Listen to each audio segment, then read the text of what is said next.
Sentados. ¿Cuánto dicen amén? Amén. Gloria a Dios. ¿Cuánto dicen amén? Amén. Aleluya. Dice la palabra de esta manera: ¿qué pues? ¿Somos mejores que ellos? En ninguna manera. Pues ya hemos acusado a judíos y a gentiles que todos están bajo pecado, como está escrito: no hay justo ni aún uno, no hay quien entienda, no hay quien busque a Dios. Todos se desviaron, a una se hicieron inútiles.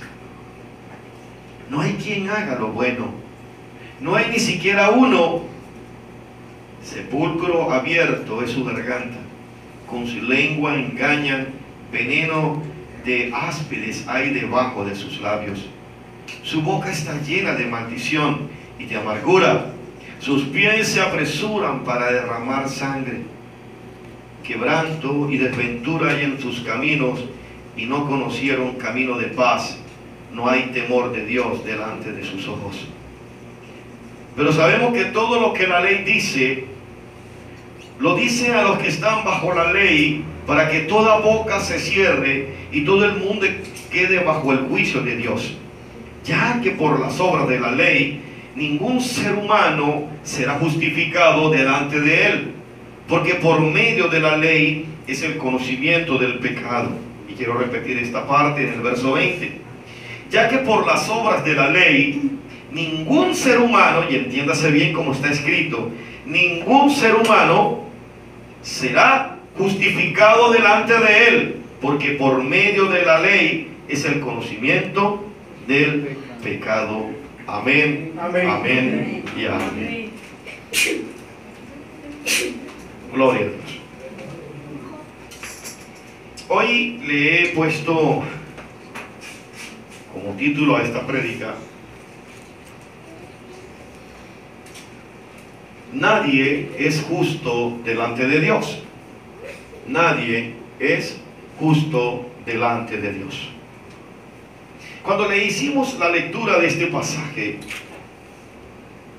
y lo dice de una manera bastante lenta para entender lo que estamos leyendo, y ustedes también, y los que nos están viendo a través de YouTube a nivel mundial, en todo el mundo, porque ahora estamos grabando y estamos pasando las prédicas para que el mundo entero se entere de estas verdades, porque son necesarias para el cuerpo de Cristo.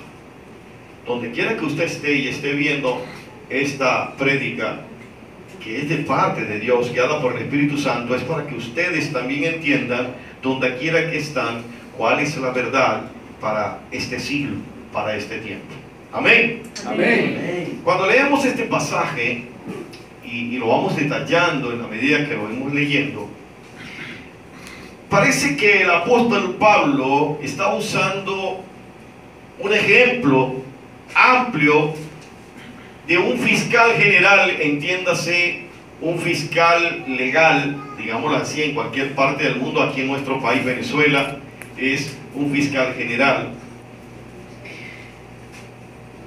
que está presentando cargos muy fuertes a todos los hombres delante de un juez. Entiéndase, este juez en este caso sería Dios, Yahweh, el Padre. Cargos de extrema culpabilidad.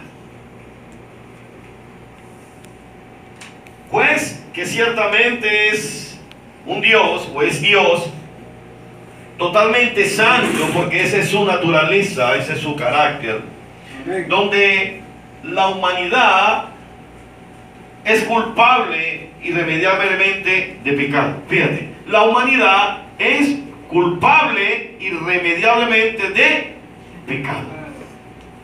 Eso es lo que parece que Pablo está haciendo allí. Un fiscal general, un fiscal legal, delante de una corte, delante de un tribunal, acusando a todos los hombres, a la humanidad entera, de ser culpable de un delito. Eso es lo que Pablo está haciendo allí. Parece que ese es el ejemplo que Pablo está colocando allí. Y en esto que él hace, entonces el fiscal comienza muy claramente a dar sus alegatos como juez. Fíjense, comienza a presentar sus alegatos como juez. Porque el fiscal, quien acusa, no puede acusar sencillamente sin tener alegatos fundamentados para decirle a X acusado: usted ha cometido un delito, usted tiene un delito y usted yo lo presento como culpable, para que el juez, que en este caso sería Dios, Yahweh, el Eterno, dé el veredicto que yo estoy pidiendo. Eso es lo que Pablo parece que está haciendo en esta lectura, en este pasaje de la Biblia. Y fíjense que este fiscal señala 3 alegatos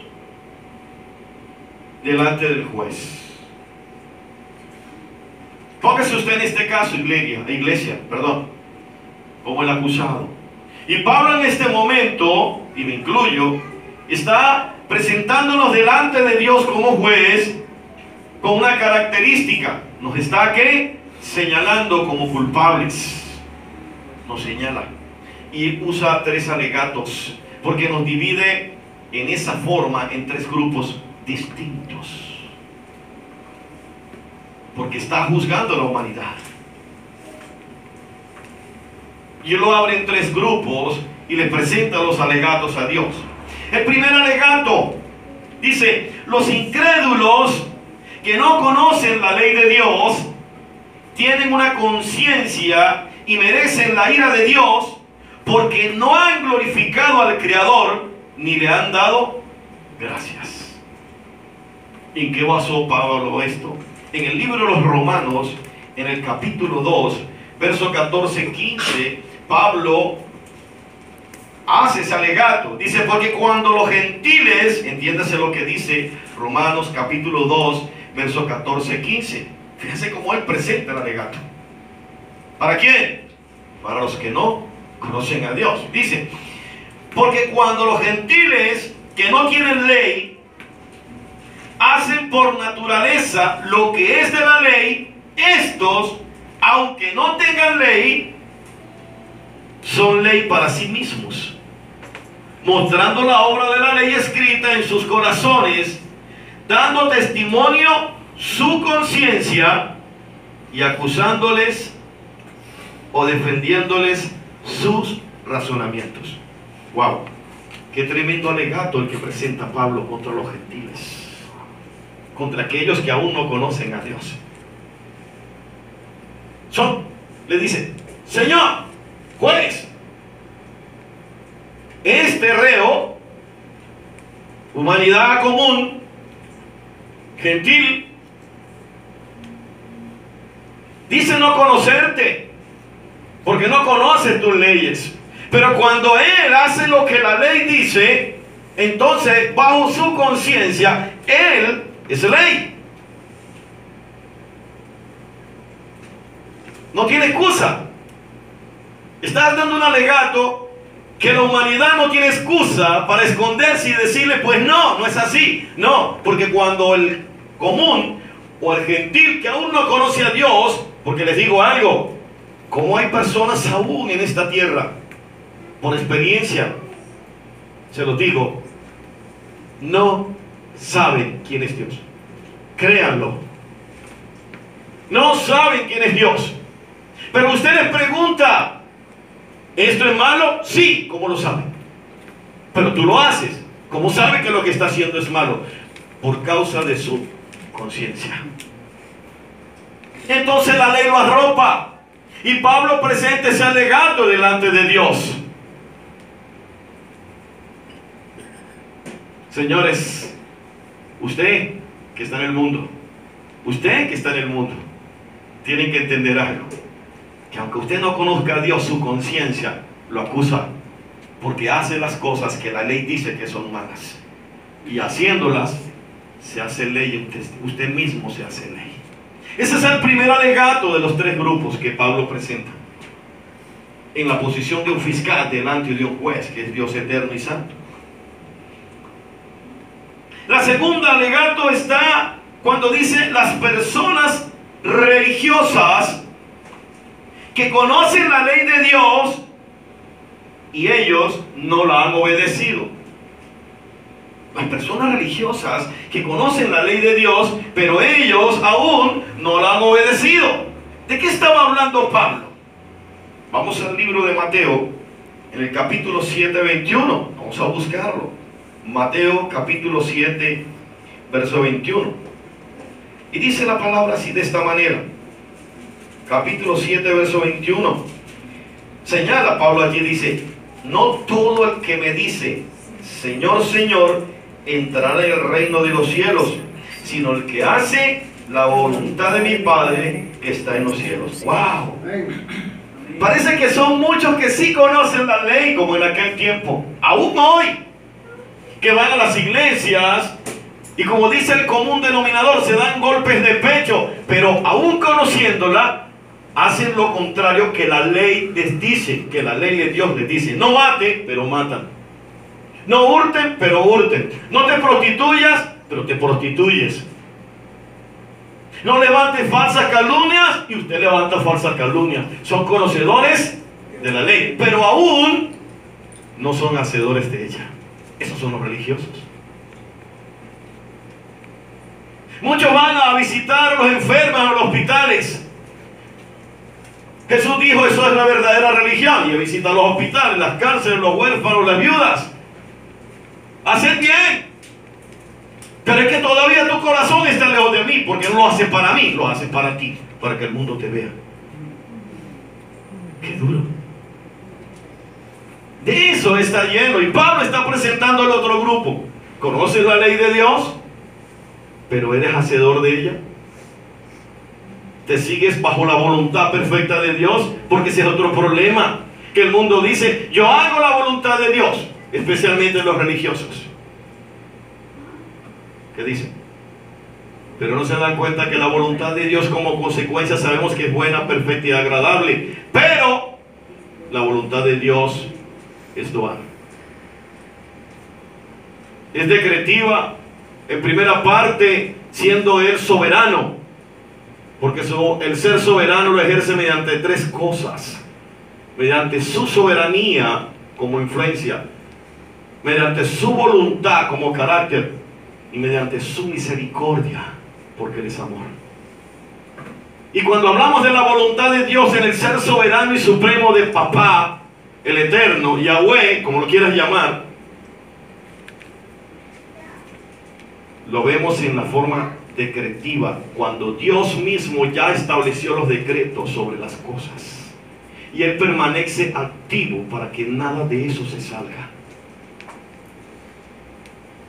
Pero viene la otra parte de la voluntad, que es la voluntad de Dios preceptiva, que es la que Él estableció los preceptos para Dios.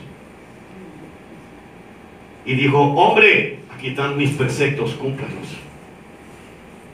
Cúmplalos. Y Él está pasivo. ¿Y por qué pasivo? Porque Él está esperando que usted, de los preceptos que Él nos dio a la humanidad, al hombre, nosotros volteemos a verlo y decirle dentro del libre albedrío en aquel tiempo: yo te voy a seguir. Eso es lo que está esperando Dios. Y esa es la perfecta voluntad de Dios. Para los que no sabían eso, para que puedan conocerle, no se dejen engañar. Porque siempre decimos: conocer la voluntad de Dios, sí, es buena, agradable y perfecta. Esa es la consecuencia.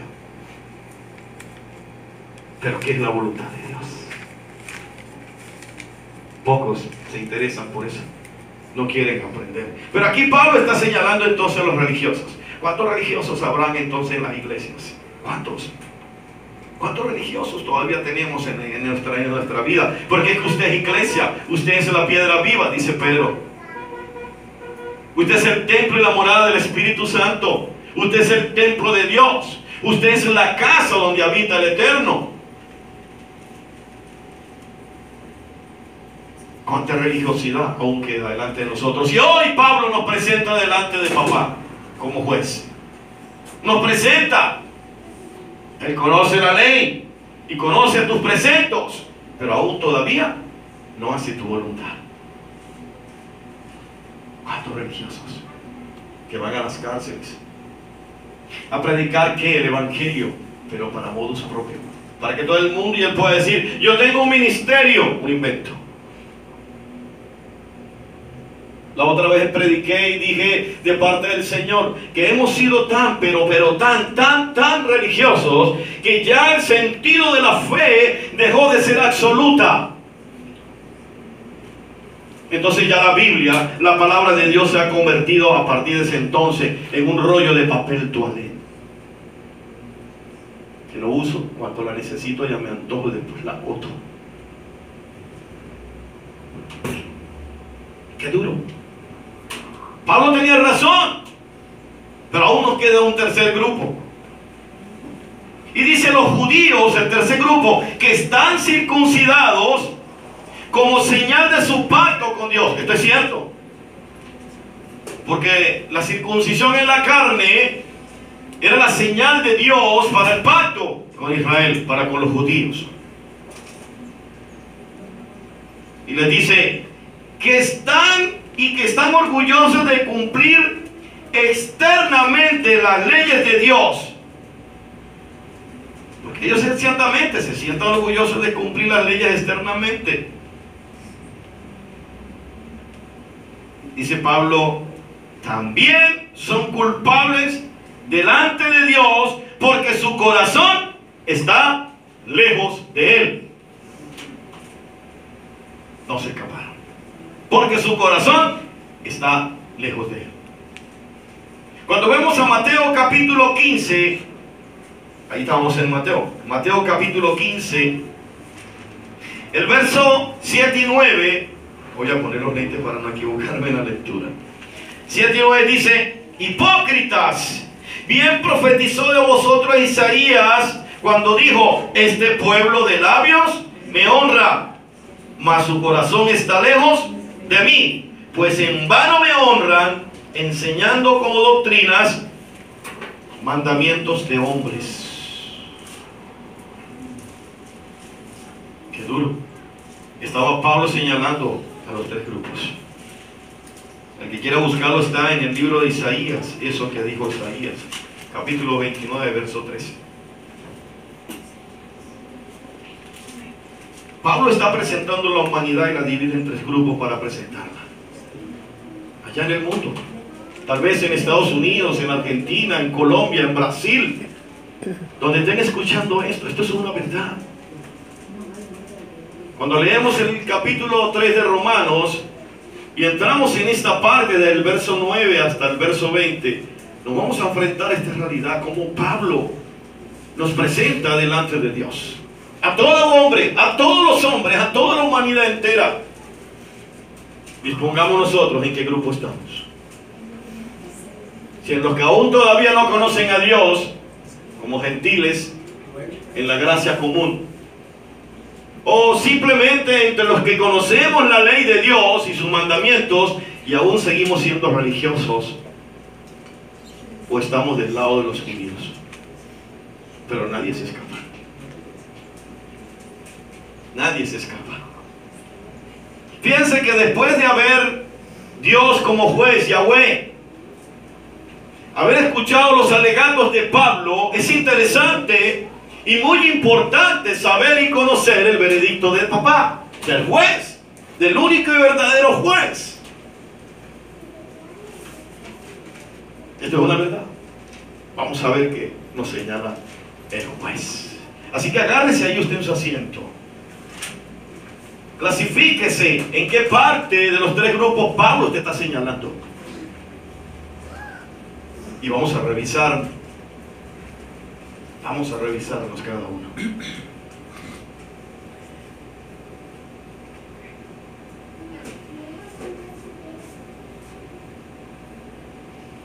Fíjense que cuando Pablo da sus alegatos, cuando Pablo señala sus alegatos, señala alegatos que están basados según los estándares de Dios.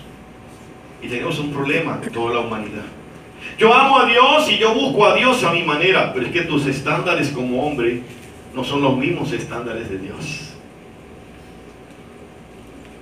La palabra no es religión. La palabra no es legalismo. La palabra no es como usted dice. la palabra no es como usted piensa. Porque los dichos de Dios están aquí. Y tus pensamientos no son los mismos pensamientos de Dios. Los estándares de Dios son para un nuevo estilo de vida. ¿Por qué? Porque así están establecidos para que usted pueda volver.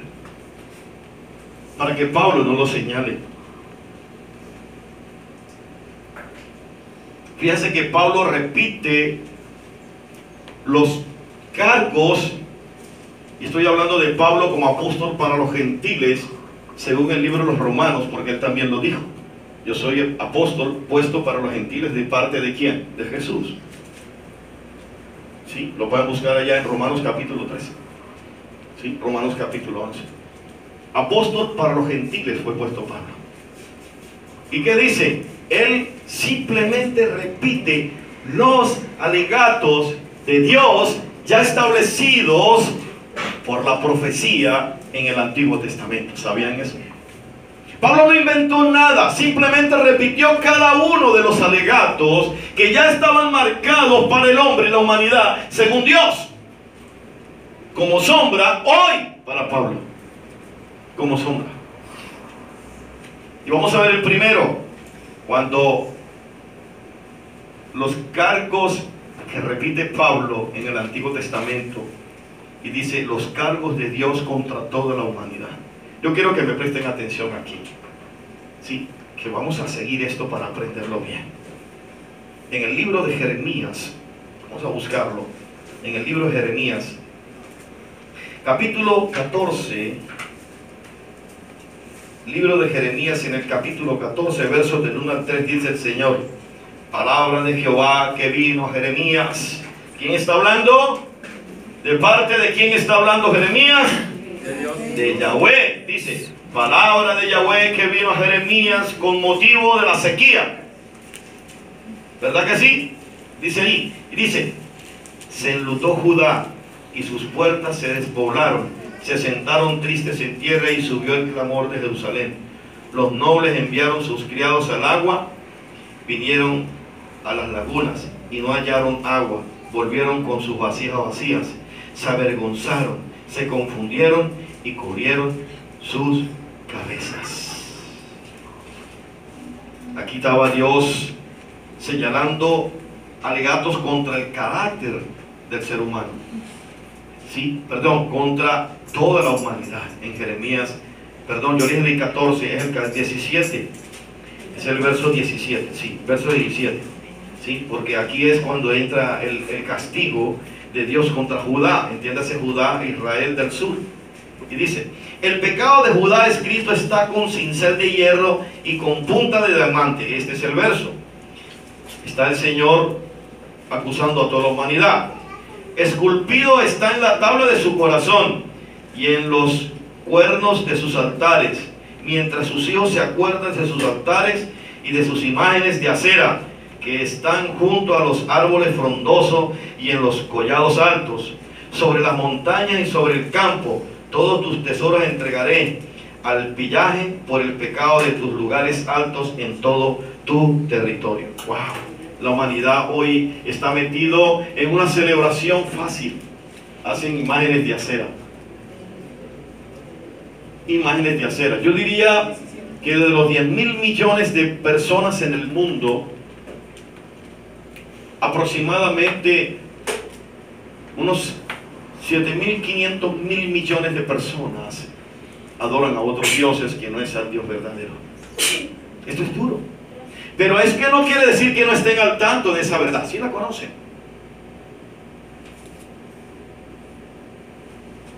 Imágenes de acera. Mientras que unos están tratando de guiar, la gran mayoría está pendiente de ¿qué? De un arbolito de Navidad.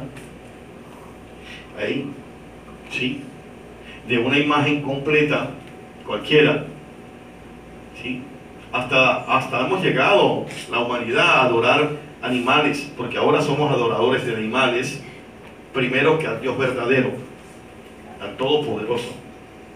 Y ahí estaba Dios recordando en el Antiguo Testamento por qué Pablo estaba hablando de esta manera. Pablo lo que hizo fue repetir y repetir lo que Dios ya había establecido para un juicio. Fíjense el segundo. Dios le va a hablar contra la boca del ser humano. O vamos primero contra el carácter del ser humano, que está en el Salmo 14. Hay un poquitito acá atrás, rapidito. Salmo 14. Voy a buscar. Salmo 14. Sí, en el verso del 1 al 3 y dice el necio en su corazón. ¿Dónde lo dice? Dice el necio, ¿dónde? No hay Dios. Se ha corrompido. Hacen obras abominables. No hay quien haga el bien. Jehová miró desde los cielos sobre los hijos de los hombres. ¿Qué dice? Jehová miró desde los cielos sobre los hijos de los hombres para ver si había algún entendido que buscara a quién, a Dios. Pero el verso 3, que dice, Dios señalando el carácter, dice, todos se desviaron, a una se han corrompido, no hay quien haga lo bueno, no hay ni siquiera uno. Dígale que está al lado, hermano, ¿será usted uno de esos? No sé. Yo voy a hacer lo que Jesús hace en muchos de sus pasajes en una forma sarcástica. Yo lo dejo ahí. Dice, para cada quien. No hay uno, dice la palabra. Dios señalando el carácter de quién, de la humanidad, porque está hablando a los hijos de los hombres. Y vemos la tercera acusación hecha en el Antiguo Testamento, ¿sí? Contra la boca del ser humano. Salmo 5:9. Oye, este es precioso. Aquí nos vamos a reír un poquito, seguro. Salmo 5:9 dice, porque en la boca de ellos no hay sinceridad, sus entrañas son maldad, sepulcro abierto es su garganta, con su lengua hablan lisonjas. ¡Qué duro! Y en el Salmo 143, vamos adelante, en el Salmo 143, mire que estamos en el Antiguo Testamento. Salmo 143, Dios señalando lo que Pablo estaba repitiendo. Salmo 143, aguzaron su lengua como la serpiente, veneno de aspid hay debajo de sus labios. ¡Qué duro! Y en el Salmo 17, vamos atrás rápido, Salmo 17, ¿sí? En el Salmo 17 dice el Señor así, ¿llena está su boca de qué? ¿Llena está su boca de qué? Y de engaños y fraude. Oh, debajo de su lengua hay vejación y maldad. Oye, la casualidad del tiempo de Venezuela hoy es mera casualidad. No me meto en eso. Pero Dios está señalando cómo el hombre se va a comportar. Y lo está juzgando y está señalando. Pablo lo que estaba era repitiendo lo que Dios estaba diciendo en aquel tiempo. Como fiscal, ya por ahí vamos entendiendo cuál será el veredicto del juez. ¿Sí? Aleluya. Gloria a Dios. El número 4 dice, contra los caminos del ser humano. Ahora vamos a ver contra los caminos del ser humano. Y en la boca del profeta Isaías, vamos a buscarlo, en la boca del profeta Isaías en el capítulo 59, ¿sí? Oh, qué grande es el Señor, aleluya. ¿Cuántos dicen amén? ¿Sí? En el capítulo 59, versos 7-8, dice, sus pies corren al mal. Repitan conmigo, sus pies corren al mal. Se apresuran para derramar la sangre inocente. Sus pensamientos de iniquidad, destrucción y quebrantamiento hay en sus caminos. Y dice, no conocieron camino de paz, ni hay justicia en sus caminos. Sus veredas son torcidas, cualquiera que por ella fuere, no conocerá la paz. ¡Qué coincidencia, mis hermanos! Parece que el mundo Dios los estaba dibujando antes que las cosas sucedieran hoy en día. ¡Qué duro! ¡Qué duro! Pablo lo que estaba repitiendo ordenadamente como un fiscal y acusando a la humanidad de lo que Dios ya había hablado. Y el último cargo que realmente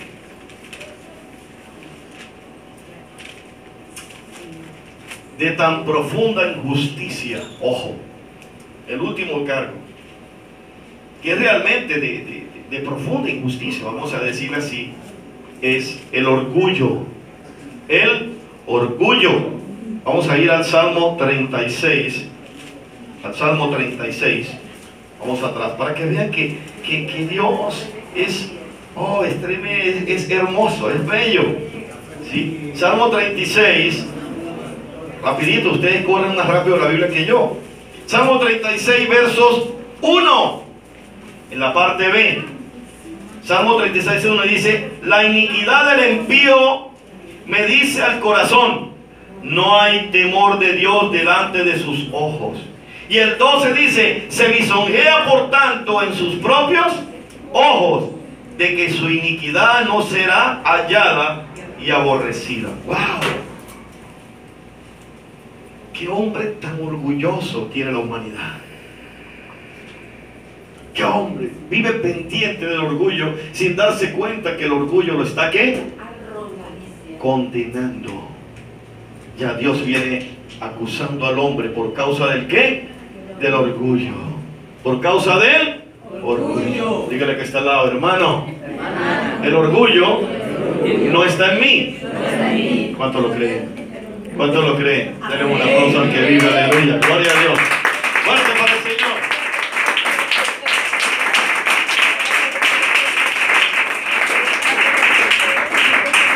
Fíjense que ahora Dios ha examinado el corazón de todos los hombres. De todos.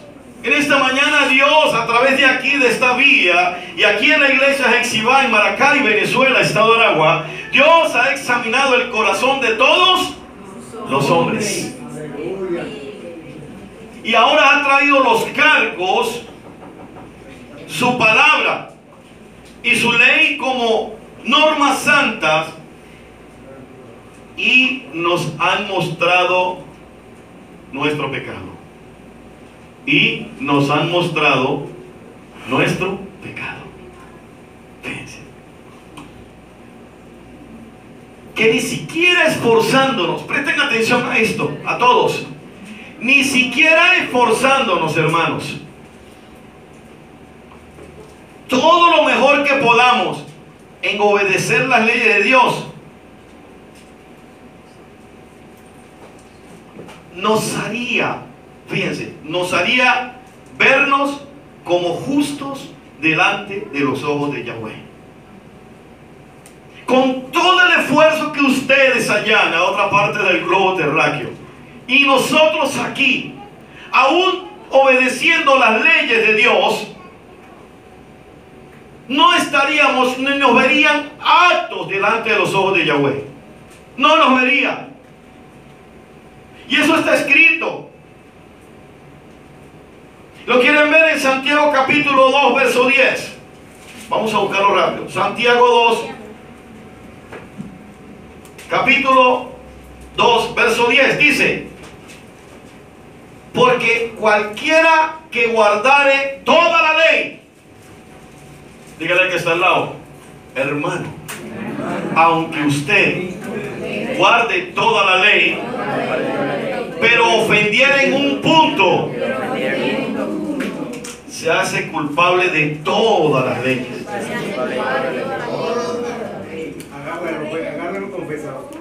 ¡Qué duro! Aunque usted quiera cumplir la ley, pero ofende un punto de la ley, es culpable de toda la ley. Fíjense, le voy a dar un ejemplo para los que están allá y aquí. Usted viene manejando en su carro. Usted tiene 20 años manejando y usted nunca lo han multado, le han puesto un ticket, nada. Pero el día que usted da la vuelta en U y no se dio cuenta de que ahí dice prohibido dar vuelta en U y lo paran, le van a decir usted acá, pues que yo tengo 20 años manejando, es la primera vez, la violó toda. Usted es culpable. Le ponen una multa, le ponen un ticket, si es posible lo detienen en otros países, le revocan el vehículo, tiene que pagar la grúa o tiene que ir a una corte a rendir cuenta al juez, y después que rinda cuenta al juez le van a decir pague $500, pague tantos rubí, pague tantos pesos, pague. tantos millones por una multa aquí en Venezuela. Viola una. Y ese es el problema. Ese es el problema que tenemos hoy en día. Ya vimos y nos dimos cuenta que el veredicto está puesto. Ya Dios tiene un veredicto. Está usted parado ahí, el mundo está parado aquí. Aquí tienen al fiscal, al frente allá el fiscal acusador, aquí tiene su abogado. Y está el juez diciendo, ya tengo el veredicto. Dice, culpables. Culpables.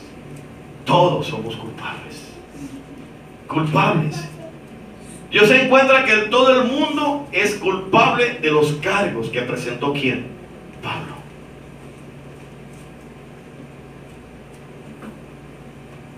Lo lamentable es que no hay defensa,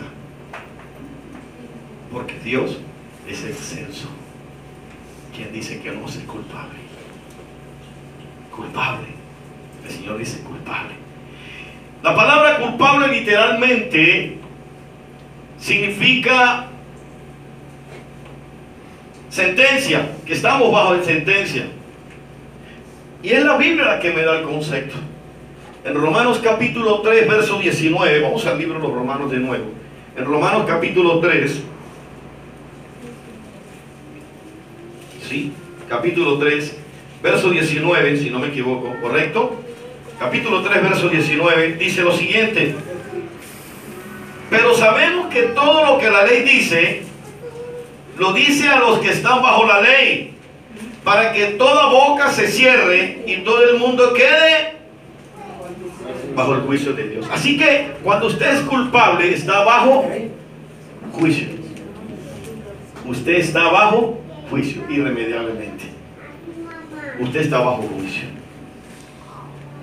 Pablo nos muestra que ahora por nuestros propios medios, y entiéndese propios medios, eso es obra. Usted hace una obra para tratar de llegar a Dios. No como decimos aquí en nuestro país, una canción de los melódicos, estaba haciéndole propaganda a Lavillo, ¿no es?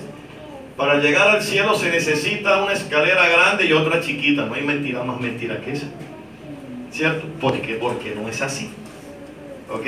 Porque aunque usted haga un esfuerzo inescrutable, aunque usted haga el mayor esfuerzo en su vida, aún con todo ese esfuerzo, usted no puede quitarse el derecho de ser culpable.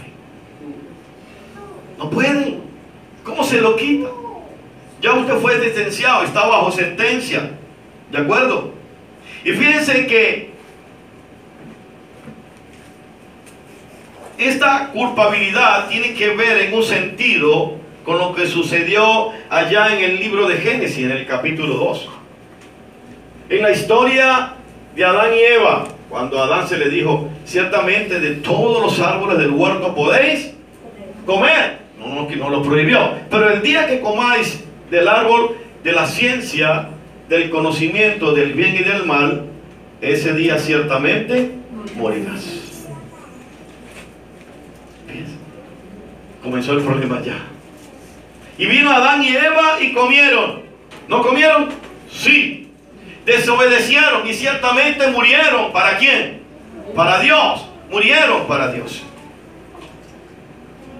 Y lo peor del caso que hay de en adelante, aunque usted haga lo que haga a partir de Adán y Eva, usted ni su trabajo ni su obra le sirve para poder quitarse esa culpabilidad, porque en Adán nosotros somos pecadores, porque se nos imputó ese pecado en Adán. De ahí en adelante todos los hombres nacen muertos para Dios, como dice Romanos 3:23. Porque todos estamos separados de la gloria de Dios. Todos. Y en Romanos 6:23 dice algo más duro, porque la paga del pecado es muerte. Quiere decir que todos estamos muertos para Dios en Adán. Todos estamos muertos en Adán para Dios. Entonces nadie con sus propios medios puede burlar a Dios. Ni siquiera por la ley de Moisés, llamada la ley de las obras, podemos estar bien para con Dios. En Romanos capítulo 3, verso 20, ya que estamos en Romanos. Sí, capítulo 3, verso 20, dice, ya que por las obras de la ley, ojo, dice, ningún ser humano, ninguno, por las obras de la ley, dice que ninguno, para que no haya equivocación, porque es que tenemos ese problema. Dice, ningún ser humano será justificado delante de él, porque por medio de la ley es el conocimiento del pecado. Justamente por lo que te están castigando, por lo que te dijeron que están en juicio, justamente usted quiere hacerla. Usted mismo se señala. La ley no me sirve para justificarme. Y la mayoría de las iglesias que quieren llamarse seguidoras de Cristo han dejado en su actitud cuando confiesan, han dejado a Cristo otra vez allá sin que ni siquiera hayan ido o Él haya ido a morir en la cruz. Porque se quedaron en la ley.